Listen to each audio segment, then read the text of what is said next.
Hey, what's happening, guys? Part 2 e-bike build. I'll show you some things I got done on it, and we'll just get right to it. Here we go. As you can see, we got some paint work done.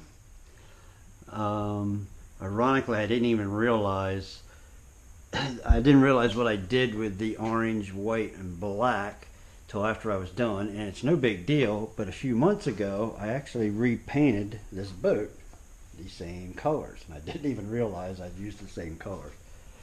But anywho, you're probably wondering what's up with the Yamaha sticker. Well, I named the bike the Edge 150 after my favorite airplane, the Edge 540. The 150 just stands for frame width, and the Yamaha stickers, as you guys know, I'm a Yamaha nut. I just had them laying around, and I just thought they looked pretty cool on there.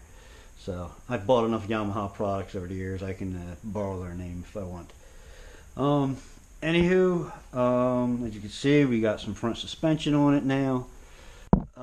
We got the D&M inverted forks, and I bought, I don't know how you pronounce it, I guess Husfeld steering stem and handlebars. The forks, I actually had to add a little spacer in here. I didn't want to cut the neck and drop the bars down. I wanted to keep the bars up as high as I could, so I made up a little spacer and put in there. Seems to work pretty good. The seat, I ended up going with a moto seat, regular bicycle seat. The problem I had with that is I liked a wide seat, but your legs couldn't pass beside it. So if you wanted to lean back on the bike, stand up, lean back, the seat was stopping your legs from going back. So I decided to go with a moto seat, and I ordered this. It's off a CRF little 50 Honda. I mounted it, as you can see, I mounted it using the post mount. All the other bikes that use this seat, they have it blended into the frame down here, which looks good, but then they jack it way up high, so it's like a ski slope of a seat, which doesn't look too bad, but I can't imagine trying to ride that. From racing motocross years ago, I mean, I know you want a relatively flat seat. My seat goes up a little bit, but it's not too bad. So basically, it's still a pedestal seat. It's just a moto style seat. You can easily move your legs back and forth on it. You can change your seating position. I think it'll work out real good. I'm not sure about the height. We might have to change that up a little bit.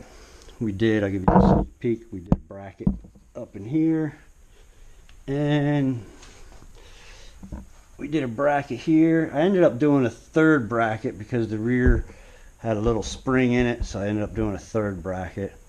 I ordered up a plastic kit. Originally, I just wanted a front fender, but I couldn't just find a fender, so I had to buy this whole kit, but it was super cheap. It was like, I don't know, 25 bucks. And it goes with the seat for a little CRF 50 or whatever. Front fender mounted way too easy. It's just perfect.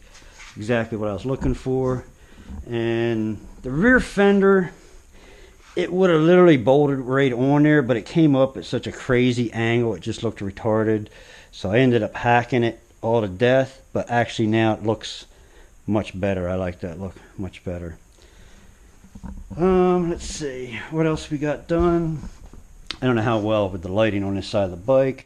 We got a crank. It's a small sprocket. I just want to be able to pedal this bike at low speed. It's not about pedaling it at 10 mile an hour, 15 mile an hour.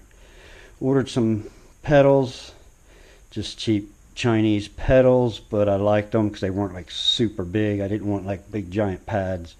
Again, I'm used to a foot peg with motocross bike, not a bicycle big pedal. So that's why I went with the smaller ones. Of course, we got the shock bolted in solid. I think that's about it for now. I do have brakes. On order. I just ordered them this morning. I'm going with Magura MT5s, which is the quad piston calibers, and I got a kit out of Germany.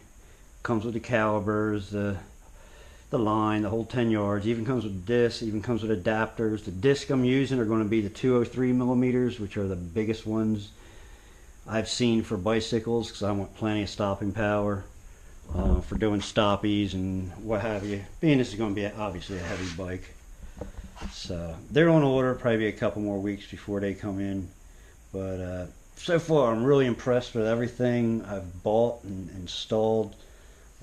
Everything is super tight. There's no slop in anything. I mean, even the cheap crank set I bought, because it's the only one I could find with a small sprocket. Everything else had a big sprocket. I didn't want that, because the single freewheel sprocket I'm going to use, they're only like 16 tooth, so I wanted a small sprocket for the front. This does come with a kickstand. It bolts on this bracket here. Obviously I have no need to bolt it on yet. I don't have the wheels for it. So basically I got brakes on order, so I gotta find the motor I want. I know what motor I want, and I know what rim size I want. 17-inch rims. Problem is I can't find that combination in stock right now. People are out of stock of it. So I want a 5-turn motor, 17-inch rim. So that'll be the next thing I order. And then speed controller, and then battery. That's it. Of course, I say that like it's no big deal. Battery's the most pricey thing on this bike, so that'll be the last thing I buy. And it's really the last thing I need. So, but that's the e-bike. It's coming along pretty good. I like it. Can't wait to ride it. So, hey guys, catch you later. See ya.